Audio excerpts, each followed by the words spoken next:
You ask Tiger to solve. This deals with linear equations with one unknown. The final result is n equals -6.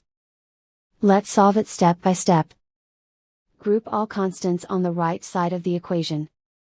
Subtract 4 from both sides. Group like terms. Simplify the arithmetic.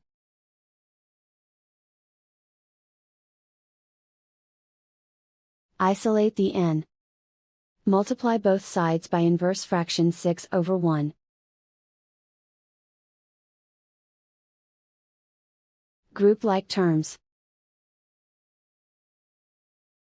Multiply the coefficients.